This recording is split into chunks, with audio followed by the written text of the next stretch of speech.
waxa badanaa waxaa la dhahaa waxyaabaha waxa aad rabtid inaad ka takhalustid oppositekeeda wax ka horjeedkeeda shayga aa lagu dhigaa kaas markaa ku dhigtid aad samaysid kii caadadii dhaqankii aad rabtid cunug inuu iska baabi'iyana way yaraanaysaa laakiin ka adiga cunug meeshuu ka halaysaya mise meesha adiga ka dareemay inuu u baahan yahay inuu isbedel ka sameeyo hadaa aad ku qabsatid oo meeshii aad ku adkaysid isbedel ma arkaysid بسم الله السلام عليكم ورحمة الله وبركاته سو دوادا ولاشينا سعاد نور سؤاشا maanta waxaa waay cunugaygu been badan yahay sidee beenta ugu istaajiyaa mise wax uga bedelaa ka waalid ahaan maxaa igula tali lahayd insha allah waxaan rajeynaa inaa wax ka istafiidaan bliis haddaa videoga wax ka istafiiday mise aa ka heshay dadka kale la sheergaray mise haddaa ogtahay qofka istafiidi kara la sheergaray bliis adaalu calaa khayri ka faacilihi jazaakum allahu khayr dadka janaalka nagu soo biiray ilaantaan waxaan idin leeyahay jazaakum allahu khayr iyo dadka nala joogayba jazaakum allahu khayr dhiirigelin ay ila tahay markaa arko commentiyadiina markaa arko subscribe-kiina dhiirigelin ay ila tahay because qofka kaliya marka wax iska soo bastagaraynaya wax iska video iska soo gelinayo oon tafaacul lahayn mise qof fiirsadaan lahayn waxaa waaye ma dareema inay qof dad inay isugooyaan ma dareema laakiin markaa arko dad badan inay fiirsanayaan waxay xamaasad dhigelinaysaa in aniga waqti iska soo jiro aan video idiin soo geliyo so waxaan rajeynaa keep up please dadka la sii sheergareeya waxaa waaye waana jazaakum allah khayr ilaa idin dhihi karaa wax kale idinku awaalgodi kara ma laha tafaaculkiina iyo supportigiina iyo caawitaankiina ay caawinaysiin jazaakum allah khayr so waxaa waaye su-aashan beenta iyo dhaqanka beenta ilmaha yaryar ilmaha teenagerka whatever age yani ilmaha dhaqankan sadeynka waalid ahaan saameyn oga sameyn karnaa marka waxaan rabaa inaan fasiro xoogaa beenta markay ilmaha 7 sano ka yaryihiin inaan cunug below la dhihi karin inuu cunug haduu been sheega xataa waxaa waaye 7 sano intuu ka yaryahay cunug waxaa waaye beenta khiyaali u tahay developmental ahaan cunug been la dhihi karo cunuga uu been badiyaa mise cunuga been uu sheegaa because waxaa laga yaabaa in ay tahay because of khiyaaligiisa because of ageka markaas joogo da-da markaas joogo cunuga tafkiirkiisa waxaa waaye waxyaabaha uu sheegayo been ay anaga lala tahay laakiin isaga been ahaan uma fahansano oo uma arkaayo waxyaabaha maskaxdiisa iyo khayaalkiisa soo galo oo uu sheegayo sida waxyaabaha uu rabo inuu sameeyo sida waxyaabaha uu jecel yahay wuxuu ku leeyahay waxaa la ii soo gaday pad I have a pad guriga waxaa ii joogta yaanyura ii joogta mise waxaa ii jooga guriga toy cusub alaab uu soo gato uu ka sheekeyna dadka uga sheekeyna ka inuu wixii haysto laakiin waxaa waaye maskaxdiisa ku jirto wax inuu rabo waxyaabahu jecel yahay oo cuniga badan ka sheekeeya waxyaabaha khiyaaliga uu soo fiirsado videoada uu kasoo fiirsado kaleeto real life oo kale marka uga sheekeeya si waxyaaba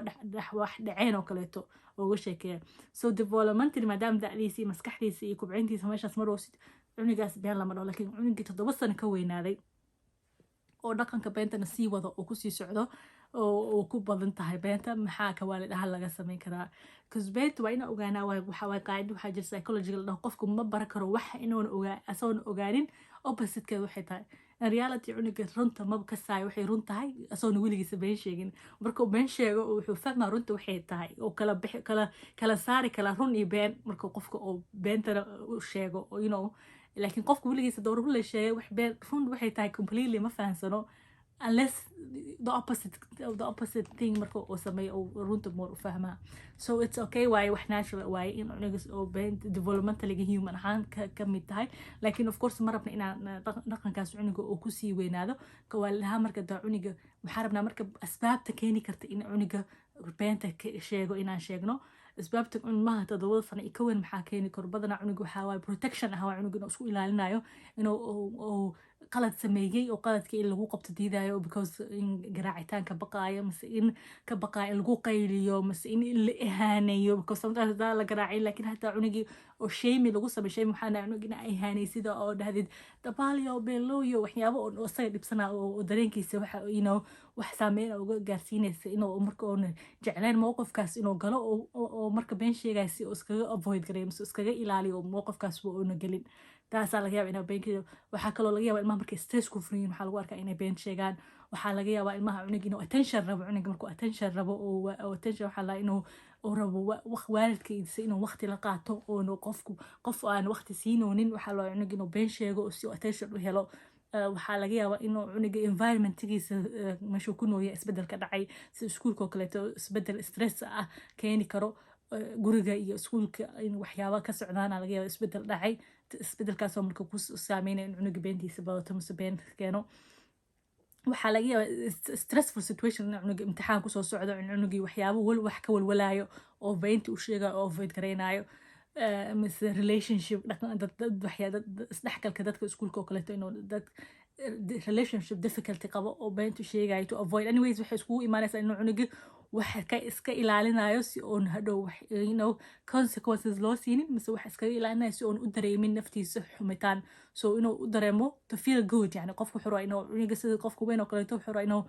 dareemo inuu fiican yahay oo feel good oo protect their feelings sometimes to protect their feelings cuniga beenuu sheega taasna sababa u noqon karto asbaabta beenta keentay ka mid tahay so hadduu cunigii beentiisa badato maxaa la sameynaya ka waalid ahaan because dhaqankaas marabna inuu ku weynaado oo caado kan ooga noqoto so first ka waalid ahaan waxaan kugu nasiixaynaa ina aa fahantid asbaabta ku sababta cuniga inuu beenta sheego ma cuniga ma waxyaabahaan soo sheegna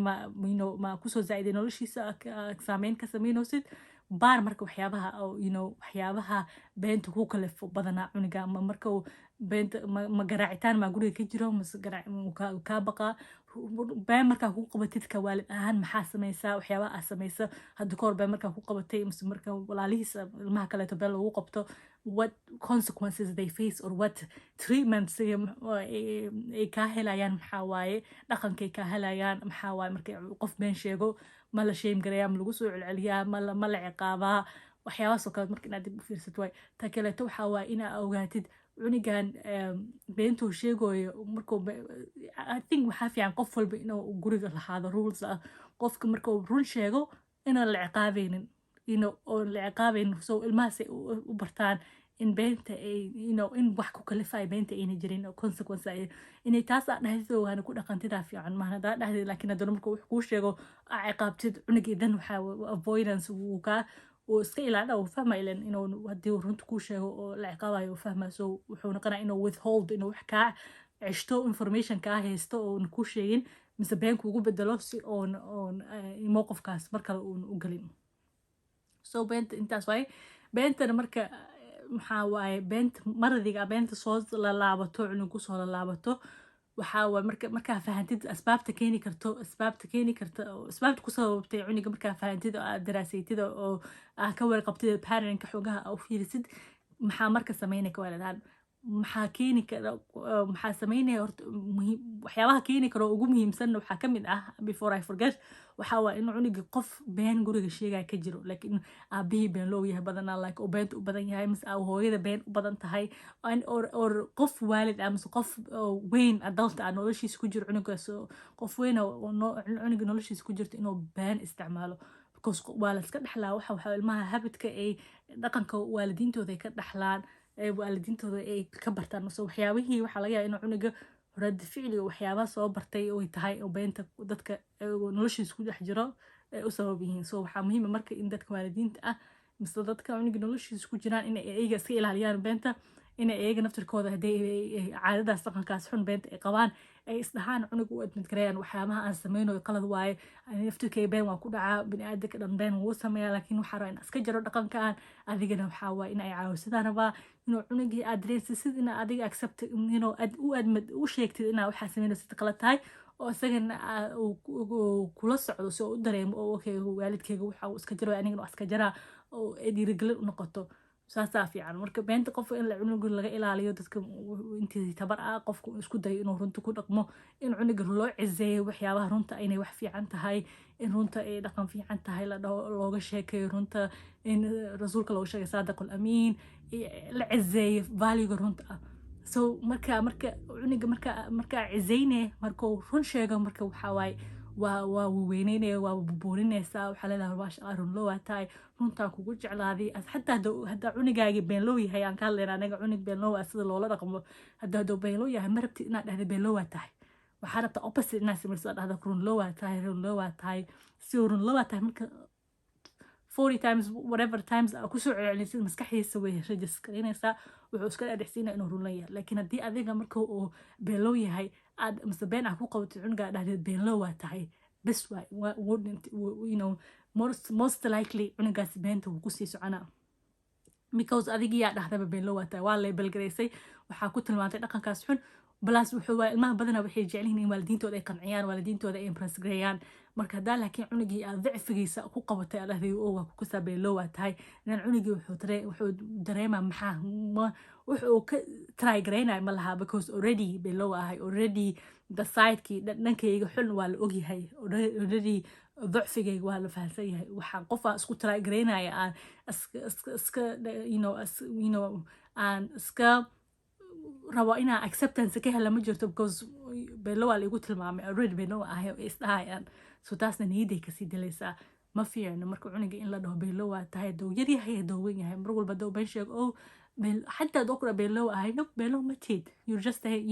you made a mistake or you're trying waxaas u dhahday inaa fahsiisid reasonka ka keentay inuu beenta dhaha oo more oo fahmo reasonka then inaa ka dhaalacsid inuu yahay below so ka istaaji below waa tahay ku focus garay inaa opposite ki samaysid oo dhahdid runlow waa tahay runaa sheegtay saadiqol wax saadiqa tahay runlow waa tahay runtii marka aa ku cizaysido mawaaqifta runtu sameeyo oo ku cizaysido xataa doon run sameyn maanta runtaada ii sheeg wax runaa samaysay maanta ii sheeg waxyaabo oo run oo sameeyey oo maanta dhacay sida waxyaabahaas emphasize garay adiga characterkiisa iyo shakhsiyadiisa iyo ka dhig dadka looga sheekay cunugayga maasha allah run oo ii sheegaa dheh haddii qofka been sheego daa run sheegtid weligaa laguma ciqaabayo waxyaaba runta igu sheegtay waxaa waa mise saana yana waxyaabihii oo adiga aa sameynayka waalid ahaan inaa uga sheegtid wada ciqaab ahaan iyo mise consequences ahaan mise wuxuu kaa heli karaa hadduu run kuu sheega so safe u dareemo safety suma safety waxaa muhiim waa inuu cuniga safe ku dareemo wixiisa qira karo guriga oo wixiisa hadduu qalad aha sheegi karo marka hadduu intaas aa samaysay weli cunigii oo ku dhiban yahay maradka oo beenta maxaa marka aa sameynaya ka waalid ahaan marka waxaa waaye in waxyaaba jiddi aa la imaatid oo seriousnimo la imaatid oo cuniga dhahda okay marka waxyaabahan dhan aa soo samaysay oo aad soo try garaysay weli ku shaqaysay marka waa inaad jiddi la imaatid oo dhahdid okay haddaa aniga consequence حرمان يعني consequence waxaa la wax natiijo adoo been sheego mise haddaa been sheegtid maxaa consequences face garaynaysaa mise consequences marka inaa iskala hadashin adiga cuniga iskala hadashin aad dhahdid haddaa waxaa samaysaa hadda ka bacdi waxa waa ipad-ka lose garaynay haddaa been samaysid waxyaabahana isaan face garaynaysaa so ogaado consequences inay jirto because ilmaha qaar consequences markay meesha soo gasho more ay serious u dareemaan waxayna isku trygarayaan marka inay waxyaaba iska bedelaan especially consequences haddoon ahayn garaacitaan because ha ku garaacin haddaa ku garaacdid beenta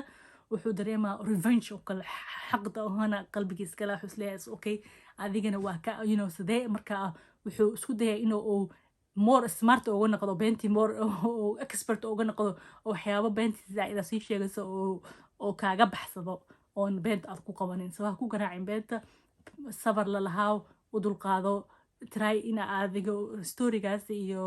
emphasizing runta iyo guriga runta looga dhaqmo iyo waxyaabahaas aad ku focus garatid kabacdi consequences iyo serious talks hadal iyo reflection inaa isla muraajacaysiin oo lasla qiimaysiin improvementigoo sameeyey waxyaabaha oo ku dhaqmooyo si runta ay caado u noqoto badanaana waxaa la arkay ilmaha oo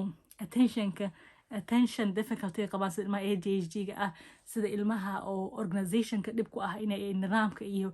tartiibka iyo dhib ku ah ilmaha markaa wax dhexdeed soo qabo wixii ay hilmaamayaan oo maskaxdooda iska fikirayso oo maanta dhan rabaa in lasoo xasuusiyo waxyaabaha la dhahay mise waxyaaba inay bilaabaan easily distracted noqonayaan ilmahaas beenta ku badan because maskaxdooda iyagoona qasdinaynin because of maskaxdooda iyo executive functionka xoogaha waxaa waaye ay problem ka qabaan ayna clear ahayn saas daraadeed waxaa laga yaabaa more likely inay beenta u use garayaan mas been u arkaan been isticmaalaan than any other kids so ina eridaas ka dhisto oo erida oo waiting temptations iyo qofkii cunug wuxuu bilaa activitieska bilaabo ku focus garay u dhameeyo cunugii waxyaabihiisa more ictimaad cala nafsigaas iyo focuskaas ilmaha ay sameynayaan waxay ka helbagaraynaysaa inay ka yaraato dhaqanka beenta little bit connection laga helaa ilmaha dhan ma aha laakiin ilma qaara ilmaha ADHD-ga ilmahaas oo fudud beentar way u sahlan tahay isticmaalka beenta so taasna ogaa hadduu cunigaaga oo categorigaas ku jiro ogaa that he's struggling in that area ina aad ku support garaysid oo accept garaysid oo ogaatid cunigaan inuu human yahay just like us oo shame laga dhaafo guilty laga dhaafo in qofku cuniga la dhaho bello waa tahay laga dhaafo cuniga loona steexo loo duceeyo insha Allah waxaan rajeynayaa inaad wax ka istafiidiin hadda wax ka istafiidi please channelka subscribe la share garay dadka kale jazakum Allah khayr dadku soo beeray channelka aad iyo aad idinka mahad celinaa dhiirgelina ii sameynaysa in aan video soo do more in aan dareemo in dad markay community aan qabo oo la share garaynayo oo la sugayo oo comment la isa you know when I saw the commenting marka aad ugu farxaa qof timekiis inuu qaato wax ii soo qoro xataa deeta jazakum Allah khayr waxa idinku abaal marin marka jazakum Allah khayr dadka la share gareeyo waana soo dhawaada marhaban jazakum Allah khayr fi amanillah عليك بالتأني وأعطنون مني وسر نحو الثريا بسير مطمئن لا لن تنال فوزا وعزا بالتمني فلا تكن كسوء